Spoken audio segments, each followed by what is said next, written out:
ये application of Gauss law. जो Gauss law हमने पढ़ा उसके 5 एप्लीकेशन हैं। इसका मतलब उस गाउस लॉ के बेसिस के ऊपर हम 5 तरीके के जो एलिमेंट है उनका क्या कैलकुलेट करेंगे, इलेक्ट्रिक फील्ड कैलकुलेट करेंगे। उसका फर्स्ट एप्लीकेशन है इलेक्ट्रिक फील्ड इंटेंसिटी कैलकुलेट करनी है due to infinity long straight wire. देखिए किस तरीके से कैलकुलेट किया जाता है। तो पहले गाउस का मॉडिफाइड फॉर्म पढ़ते हैं हम लोग। आपने नॉर्मल इलेक्ट्रिक फ्लक्स क्या पढ़ा कि electric flux phi equal to कितना होता है, close integration of E vector dot D S vector होता है। और गाउस लॉ के अकॉर्डिंग फ्लक्स कितना होता है, फ्लक्स होता है summation Q by epsilon not.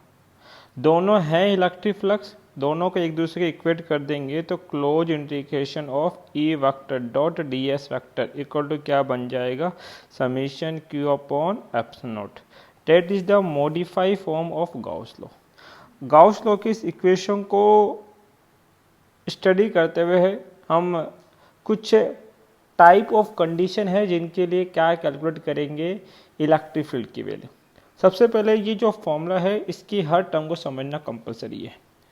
Epsilon not क्या है, ध्यान रखना, टोटल चार्ज है, total charge inside the Gaussian surface, Gaussian surface. Epsilon naught तो कांस्टेंट है। ये आपके पास बोला जाता है क्लोज सरफेस।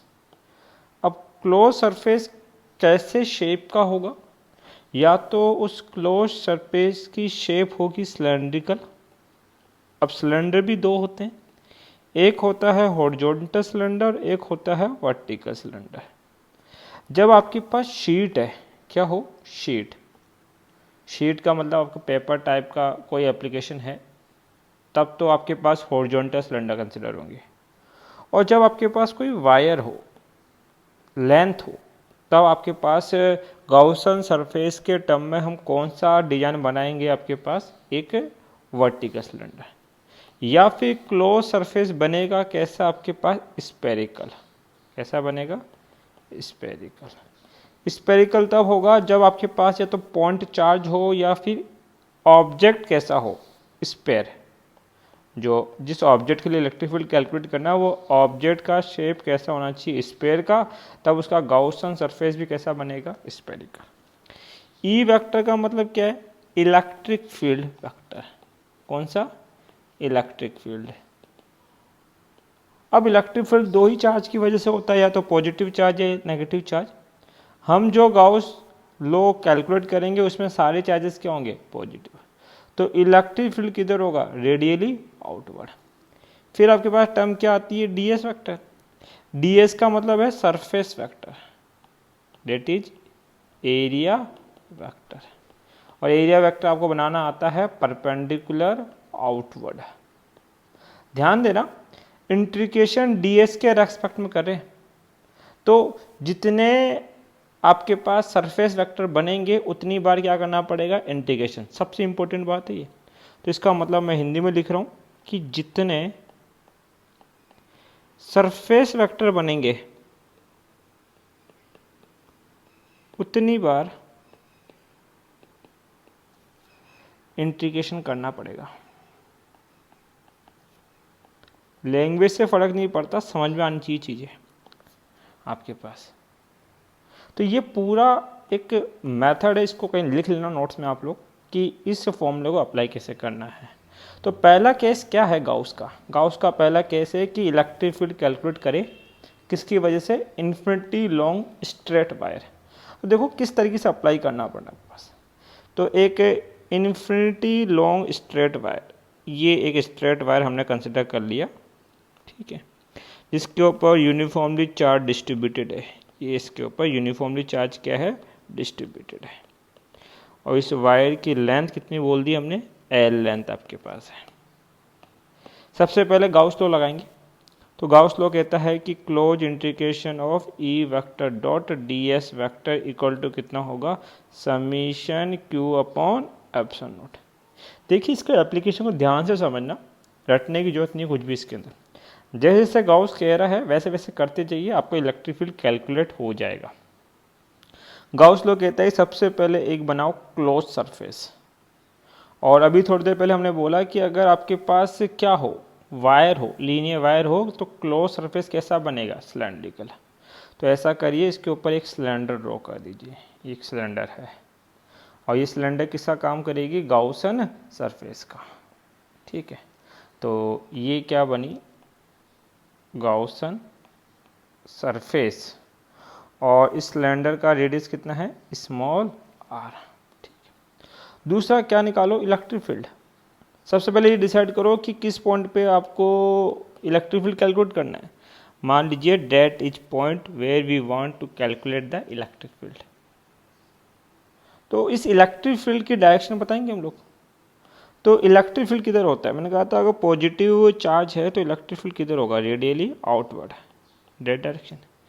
इस वाले पॉजिटिव चार्ज की वजह से भी रेडियली आउटवर्ड, और इन वाले पॉजिटिव चार्ज की वजह से भी रेडियली आउटवर्ड। तो देखो जैसे इक्वेशन लिखी हुई है वो वर्क हम करते जा रहे हैं। सबसे पहले जो एप्लीकेशन दी है उसके अकॉर्डिंग क्या बनाएंगे, एक क्लोज गाउसन सरफेस। फिर उसके ऊपर क्या कैलकुलेट करेंगे, इलेक्ट्रिक फील्ड की डायरेक्शन। और पॉजिटिव चार्ज है तो इलेक्ट्रिक फील्ड किधर होगा, रेडियली आउटवर्ड। जिस पॉइंट पे निकाल रहे हैं उस पॉइंट की ओर बाहर निकालना है हमें। नेक्स्ट क्या निकालेंगे हम लोग, एरिया वेक्टर। तो आपके पास कुल सिलेंडर है तो सिलेंडर के पास कितने टाइप ऑफ एरिया है। तो अगर ये आपके पास कोई सिलेंडर है तो इस सिलेंडर के टोटल 3 एरिया वेक्टर होंगे। एक तो इस नीचे वाले प्लेन का जिसका एरिया वेक्टर होता है परपेंडिकुलर आउटसाइड। एक सिमिलरली ऊपर वाला प्लेन, इसका भी क्या होगा, परपेंडिकुलर आउटसाइड। और एक ये कर्व सरफेस जो बच गई, इस पे क्या बनाओगे, टेंजेंट, और टेंजेंट का परपेंडिकुलर क्या बोला जाएगा, एरिया वेक्टर। सेम काम यहाँ करेंगे।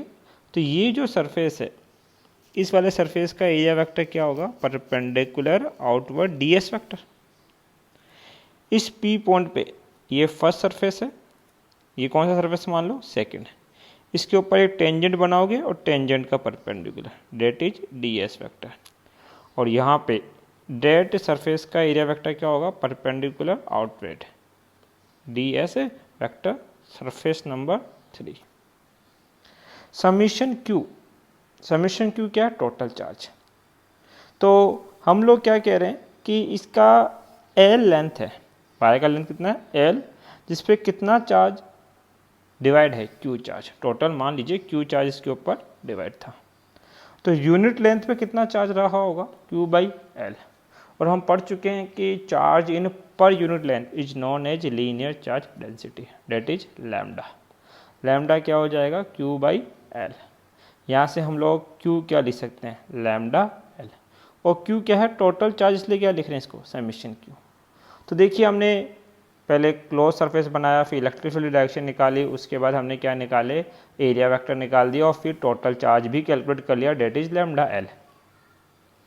एक नेक्स्ट टर्म है कि जो फर्स्ट सरफेस है वहाँ पे इलेक्ट्रिक फील्ड वेक्टर और डीएस वेक्टर एक दूसरे के हैं परपेंडिकुलर, तो थीटा यहाँ कितना फॉर्म होगा, 90 डिग्री।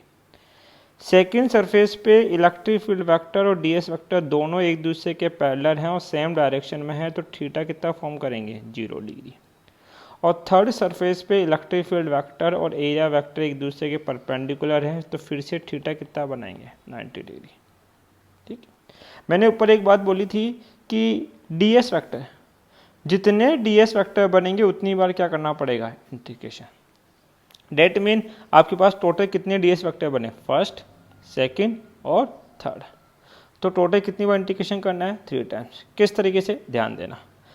पहले लिखिएगा इसको कितना, close integration of E vector dot DS vector of first surface plus close integration of E vector dot DS vector of second surface plus close integration of E vector dot DS vector of third surface. हो गया 3 बार integration आपके पास, क्योंकि 3 ही area vector बन रहे थे। Then क्या है, summation Q upon epsilon not. ध्यान दीजिए मैं वैल्यू पुट कर रहा हूँ, डॉट रिमूव करते हैं, क्या आता है, कॉस थीटा। तो ये बन जाएगा ई डी एस, और फर्स्ट सरफेस पे थीटा कितना बन रहा है, 90 degree, cos of 90 first surface, plus दूसरा बनेगा ई डी एस, और सेकेंड सरफेस पे थीटा कितना बन रहा था, 0 degree, that is second surface. Second surface पे थीटा कितना बना है 0, और थर्ड सरफेस पे थीटा कितना है 90। फिर से वापस लिखेंगे, close integration of E D S cos of 90 for third surface equal to summation Q. Summation Q का क्या लिख सकते हैं, lambda L by epsilon naught. आपके पास कॉस 90 0, पूरी टर्म 0, कॉस 0 डिग्री 1, क्या बचेगा, close integration of E D s of second surface plus cos 90 0, पूरी term 0, lambda L upon epsilon naught. आपके पास यहाँ पे ई कांस्टेंट है, बाहर आ जाएगा, close integration of 1 d s of second surface लिखा जाएगा, 0 का कोई मतलब नहीं है, lambda L upon epsilon naught. 1 d s का इंटीग्रेशन कितना हो जाएगा आपके पास, s equal to lambda L upon epsilon naught. अब एस देखिए सेकेंड सरफेस का एरिया है, और ये जो सेकेंड सरफेस है वो कैसी है, सिलेंडर है। सेकेंड सरफेस कैसी है, सिलेंडर। और सिलेंडर का कौन सा सरफेस एरिया, कर्व। ये जो कर्व एरिया है केवल इसकी बात करनी है, इसके ऊपर और नीचे के जो प्लेन है इन प्लेन की बात हम लोग नहीं करेंगे। तो curve surface area of cylinder कितना होता है, वो होता है 2 पाई, रेडियस कितनी है r, और हाइट कितनी है यहाँ पे, तो s की जगह क्या रखेंगे, 2 pi R L equal to lambda L upon epsilon naught. L से l cancel out, E equal to कितना हो जाएगा, lambda upon 2 pi epsilon naught of r। इस टर्म को 2 से मल्टीप्लाई और 2 से डिवाइड, कोई फ़र्क नहीं पड़ेगा, इसको मॉडिफाई कर रहे हैं हम लोग केवल। E इक्वल टू कितना हो जाएगा, बस 2 लैम्डा अपॉन नीचे 2 मल्टीप्लाई 2 कितना लिखा जाएगा, 4 pi epsilon naught of r। आपने पढ़ा है K इक्वल टू कितना होता है, 1 upon 4 pi epsilon naught, 1 upon 4 pi epsilon not. इस टर्म को क्या लिख देंगे, K। तो E इक्वल टू कितना बन जाएगा, 2K लैम्डा बाई r। तो लीनियर चार्ज की वजह से इलेक्ट्रिक फील्ड कितना होता है, 2K लैम्डा बाई r। यहाँ E और लैम्डा में कैसा रिलेशनशिप है, डायरेक्टली प्रोपोर्शनल। इसलिए आप जब E और लैम्डा के बीच में ग्राफ बनाएंगे तो ग्राफ कैसा आएगा, एक स्ट्रेट लाइन। यहाँ E और डिस्टेंस में कैसा रिलेशनशिप है, इन्वर्सली प्रोपोर्शनल। इसका मतलब है जब E और आपके पास R में ग्राफ बनाएंगे तो एक डी के कर्व गेन होगा। Thank you.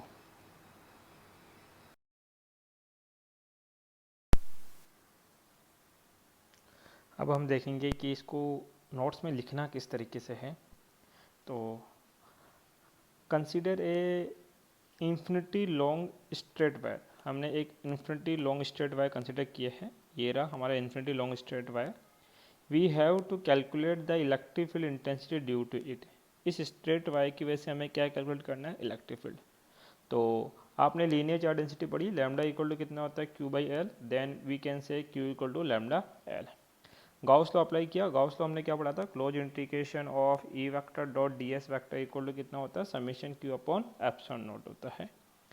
यहाँ पे समीशन क्यू की वैल्यू कितनी निकाली हमने, लैम्डा एल, तो रख दिया हमने lambda L E vector dot D S vector. अब जो हमने गाउस लॉ अप्लाई किया उसमें एरिया वेक्टर कितनी बार आया, 3 बार, 3 टाइम्स। इसलिए हम लोग इस इंटीग्रेशन को 3 पार्ट में क्या कर देंगे, डिवाइड कर देंगे। तो divide integration into 3 part, first part, second part, 3 part, and then lambda L epsilon not. First part के अंदर एंगल कितना बन रहा है आपके पास, 90 डिग्री। सेकंड पार्ट में एंगल कितना है, 0 डिग्री। और थर्ड पार्ट में एंगल कितना है आपके पास, 90 डिग्री। तो आपके पास फर्स्ट पार्ट में 90, सेकंड पे 0, थर्ड पे 90 equal to lambda L upon epsilon naught. Cos 90 0, cos 0 degree 1, then e D s बचा, plus cos 90 0 equal to lambda L upon epsilon naught. ये सेकंड पार्ट को इंटीग्रेट कर रहे हैं, ई कांस्टेंट है बाहर आ गया, 1 डी एस को इंटीग्रेट करेंगे कितना आएगा, एस, जहाँ एस की वैल्यू कितनी है, 2 pi are L. Value put करी तो E equal to 2 pi R L equal to lambda L upon में कितना लिखा जाएगा, एप्सिलॉन नॉट। 2 को हमने मल्टीप्लाई किया, 2 से डिवाइड किया, इक्वेशन को आपके पास कोई फ़र्क नहीं पड़ेगा। 2 पाई आर एल को पहले नीचे ले गए हम लोग, आपके पास टर्म कितनी हो गई, E equal to 2 lambda 4 pi epsilon naught upon R, और के आपने पढ़ा है 1 अपॉन 4 पाई एप्सिलॉन नॉट होता है। तो ये 1 अपॉन 4 पाई एप्सिलॉन नॉट को हमने क्या लिख दिया, के। तो कितना हो गया, E equal to 2K lambda upon R. Thank you.